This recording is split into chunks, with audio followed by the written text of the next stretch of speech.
friends. Uncle Marv here with another episode of the Unhealthy Podcast. It's a show that we talk about health, but in a different way. It's going beyond diet and fitness. It's looking at all aspects of our life, getting rid or eliminating those unhealthy habits and replacing them with healthy ones. And that includes the area of relationships. And we are once again joined by Elle, Coach Elle from Heart2Heart Coaching. Elle, how are you? Good, thank you. How are you, Marv? I am doing good. How was your week?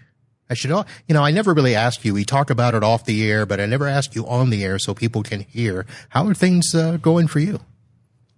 Everything's good. Busy with my clients and also preparing to. I'm putting together a group coaching for Calling the One. Okay. So that's what I'm working on.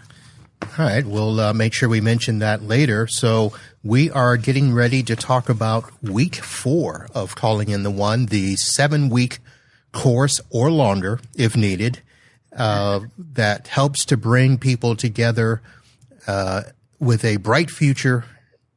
And week 1 was preparing for love. Week 2, completing your past.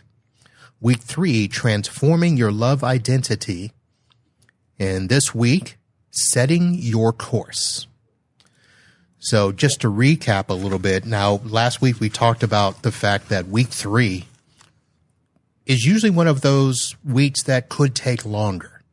Because it really digs into identifying false beliefs and trying to identify the new ways to relate. And that seems to be a sticking point. But it seems that each of these weeks could be more than one. Am I missing something here? Yes. I mean, it's basically where you are in your journey of being conscious or upscale your awareness. A lot of times I offer my ebook prior to starting our sessions because it has they can reflect and sit down and read and see exactly who they are and what they're looking for in a relationship. And by the way, I have done Calling the One with clients who wanted to bring their business partner to their life. Oh. And it was interesting to see how it, we can talk about it later, but I did work with a couple of people that, in business, they wanted to Calling the One, their business partner, and a lot of stuff opened up for them of their own, who they are on that behavior part of themselves. Okay. So you piqued my interest. And yes, we'll talk about it later, but I just want to understand the framework. Are they coming to look at Calling in the One for the business relationship, or are they looking to take it to another level and become personal? To business relationship. Okay. But, everything is about relationship. Even in business, it's how I have been an entrepreneur myself. So I brought my family dynamic kind of interactions in my business. And then I look back and I say, oh, I did this and that. I treated my people that worked for me, with me, like my family. I mean, I still interact with them after, and I haven't worked with them for 20 years, but we still, Christmas cards and all that stuff. So it's just depends how you have been brought up in that the origin family, and how you bring your, especially for entrepreneurs, how they have been interacting with their own family, that they bring kind of those notions in their business as well. All right. We may have to talk about that and bring that into the business podcast that I do, because you're right. There are partnerships where you have to deal with each other, and people talk about work family a lot of times because you do spend a lot of time with those people. So we'll get into that a little bit later. But, yes. But let me ask you this. I saw, of course, I'm following you on the social media, And before we get into week 4 here, setting the course, I wanted to ask you about a post you did. I think it was 3 or 4 days ago, and you were responding to somebody, I don't know, on the TikTok or something, who was just complaining about marriage and had been married multiple times. And, marriage is just paperwork. And I think there are a lot of people that think that, but you had a very interesting response. Would you be willing to share that with us here? Yeah, sure. I guess personally, to me, marriage is a commitment from your heart. And that's why, I'm really into having relationships that are heart to heart. And you spend a lot of time with your partner, life partner. You cannot, I don't know, it just doesn't, the way she was talking about it, that, I was married for a year, then I got a divorce, but I kept the ring. And it was just like a transactional kind of relationship. And I think that a lot of people look at, especially people who come and they wanted to go through calling in the one, they want to really calling in that partner that they really feel comfortable, they feel connected, and they hopefully possibly they have the same goal in life. So what she was talking about was a totally different scenario. And I know no wonder why she was into a couple of marriages. All right. Again, probably something that's a little deeper to go into, but I just wanted to ask about that, because I think that it seems as though a lot of people that have that thinking might be coming to you and, are looking at something like calling in the one to refocus on what marriage and relationships is really about. So, all right. So let's get into this week's topic, setting the course. And what would be the starting point of how you would explain week 4? So I usually send my clients a heart work or homework prior to a meeting. So, and I kind of point out what they should concentrate on exploring before our meeting. So when we get together, then if they have questions or anything had opened up for them, we talk about it. So this week, it's mostly we talk about what are the things that you can release from your life, and what are the things that you can embrace or commit into your life to bring that partner that fits you well, that you want.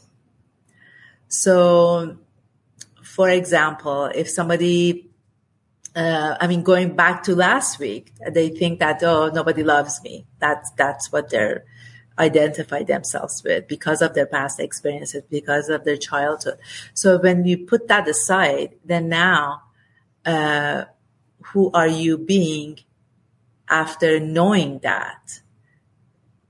So what are you going to let go and what are you going to embrace? So, for example, I'll let go of my thinking that I'm not lovable. And what's the step that you can take? So maybe when somebody, does something for you lovingly, or just, picks you up, if your car is breakdown, it does some favor for you. You just accept that they did that favor for you, for a while, instead of just giving it right, buying them lunch or something like that. It's just something that you hold on because they did something for you, and you hold that in your heart. Okay. So I'm sitting here trying to think of how different this is from what we talked about last time, where you have this release party. So we've identified the things and then we release them. So this sounds like you're kind of re-identifying them again, or is it a further step? No, it's a further step. So it's when you think that you're not lovable, then you walk around in your body that you're not lovable. So I help them understand that you identified yourself with that person of the past. But today that you understand that you are lovable, and then we go about setting an intention. So how you're going to walk around? How do you, we had an example about when you go to Starbucks and order your coffee. How would you order your coffee from that person that you are today versus the person that you were in the past or yesterday that you thought that you're not lovable? The confidence that you have because of that love that you give yourself first opens up a different way of being. And when you think about that and you kind of consciously say, okay, I am lovable, and you order your coffee, that energy, it's totally different than when you come from that space of, I'm not lovable, nobody loves me. All right. So I'm thinking of the opposite side of that. And I'll be honest, I don't ever remember myself being in a place where I was wondering, wow, is somebody really going to love me or like me or anything like that? So from a perspective of somebody that has confidence about themselves and, thinks pretty good about life, but are unsuccessful when it comes to relationships, how do we deal with this setting of the course when we feel good about ourselves? There are other ones deeper that we look at. Okay. So, I mean, I have to have that person in front of me so we can talk about what was. But the other way is in this step that I ask them, what is when you think about a relationship that kind of sits well with you, use your imagination. Do you like holding hands? Would you like to go walk on the beach? Would you like to go hiking? Where do you see yourself with that special person? What activities? So we work on that, and then we go step by step. Even when you're walking down, hiking, what smells come up? Do you smell the roses or any kind of, or when you imagine your partner is taking a shower, and after the shower, what kind of cologne or perfume they use. It's just using your imagination to kind of expand in exactly what desires do you have, what kind of interactions you would like to have with your partner. So using the imagination and envisioning what it is that you want. Part of me right now thinks that might be the easy part. The hard part might be, what if we're envisioning a life that in no way resembles where we are now? So if we're envisioning, being able to, hold hands and walk along the beach, or, go to the park and just, walk around and enjoy stuff. But that's not our life. We're stuck in the city in a job that's, 10, 12 hours a day. And, yes, we can envision that stuff, but our life doesn't match what we're envisioning.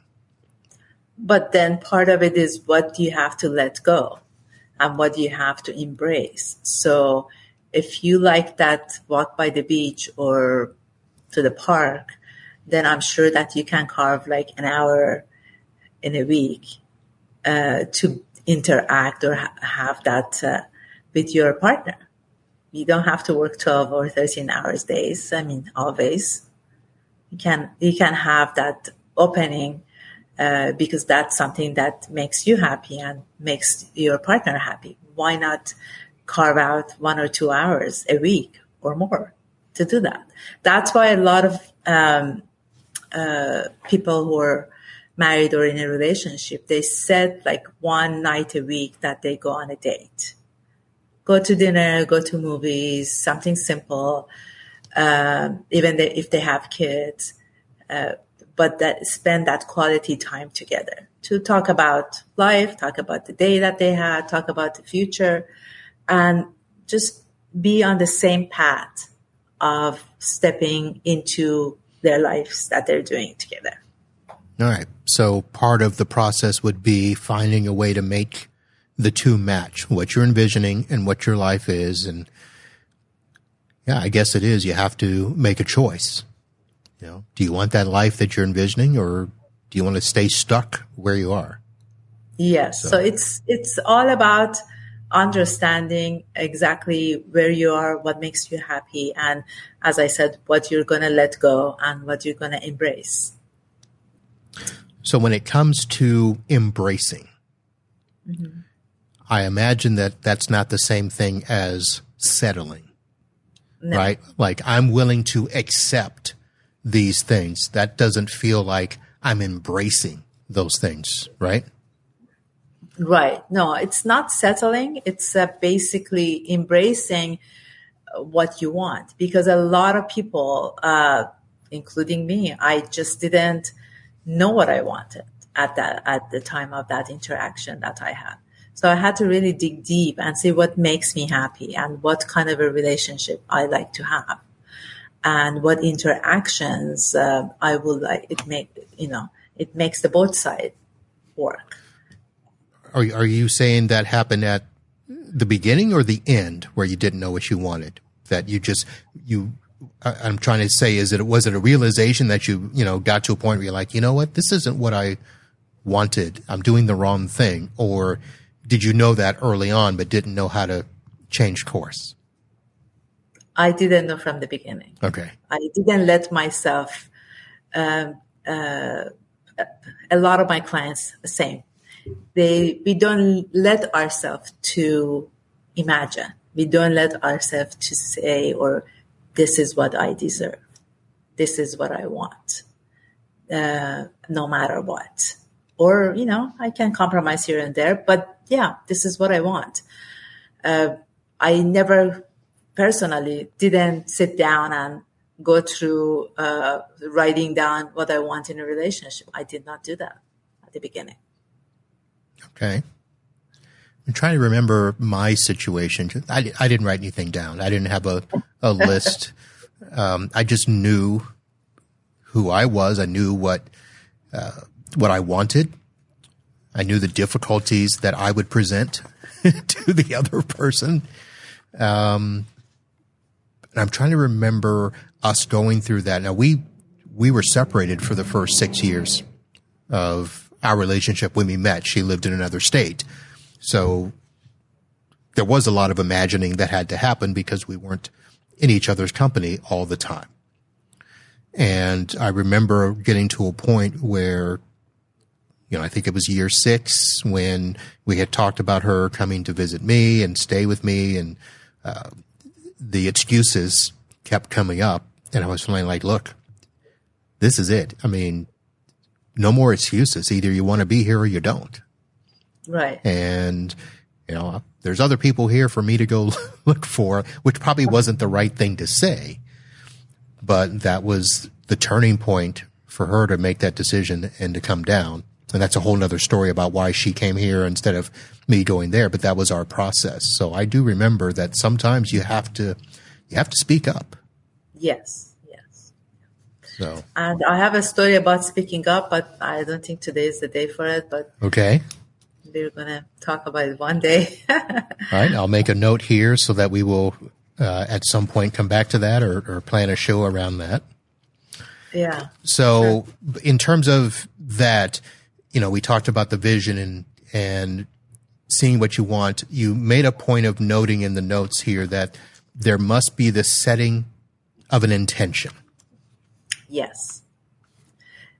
So I ask my clients to sit down and based on what they go through the exercises to set an intention.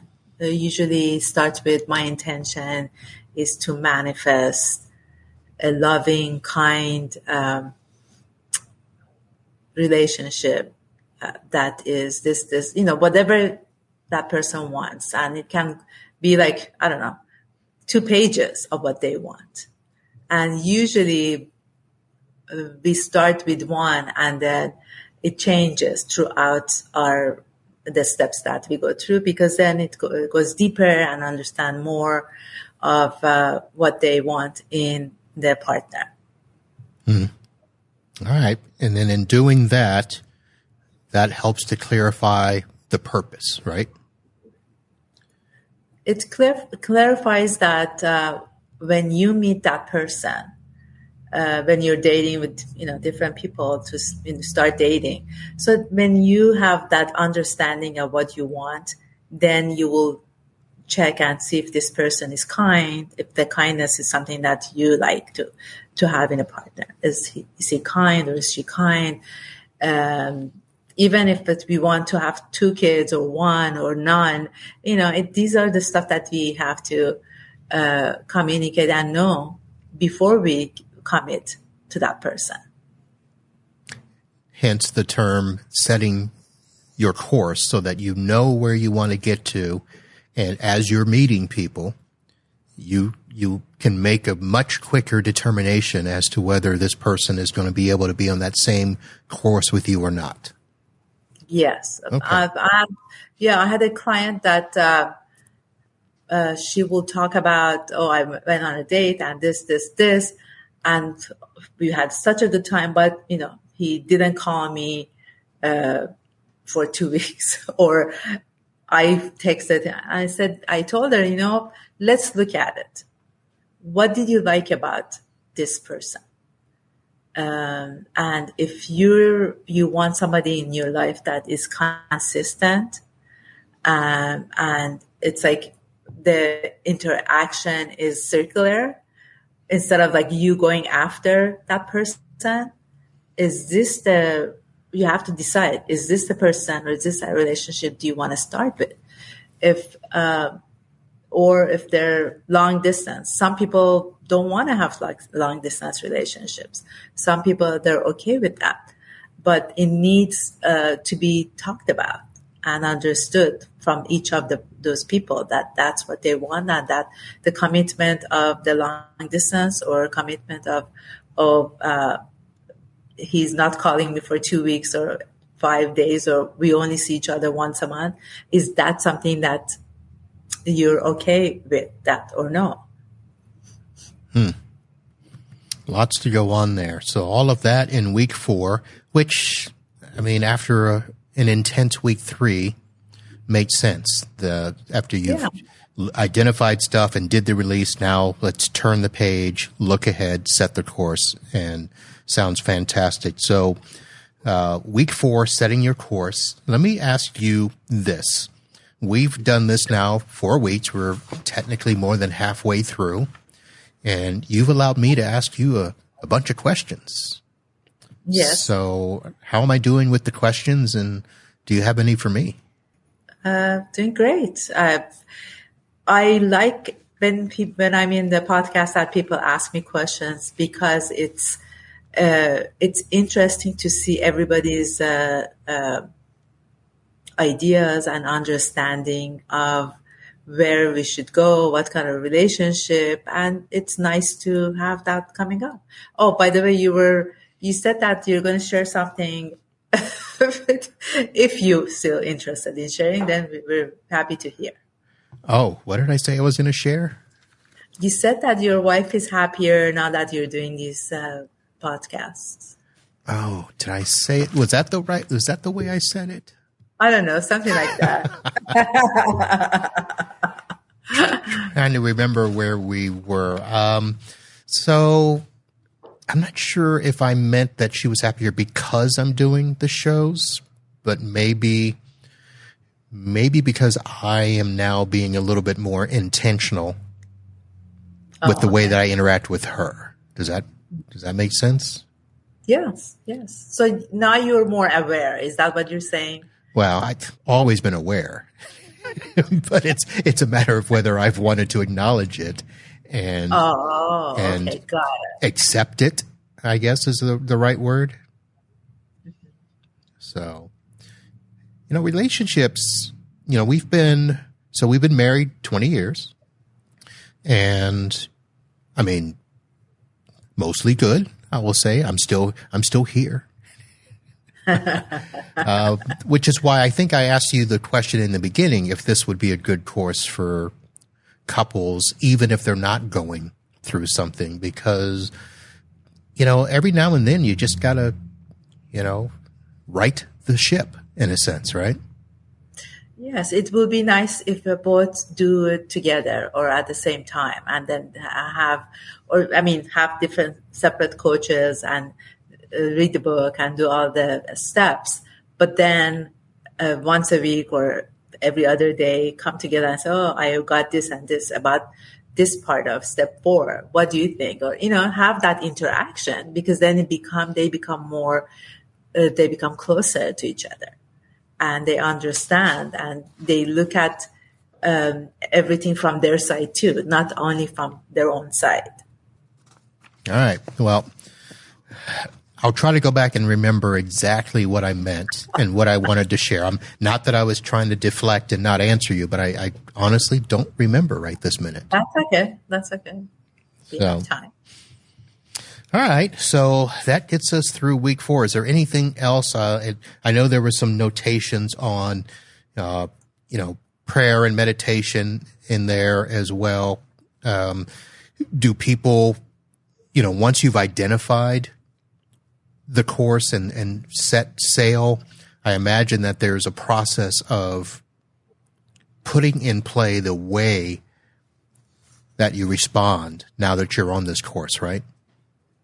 Yes. So the book has processes about meditation and understanding where you want to go. I mean, I started meditating long before I took the course myself, but I have to be always doing something. So I could never do a sit down meditation.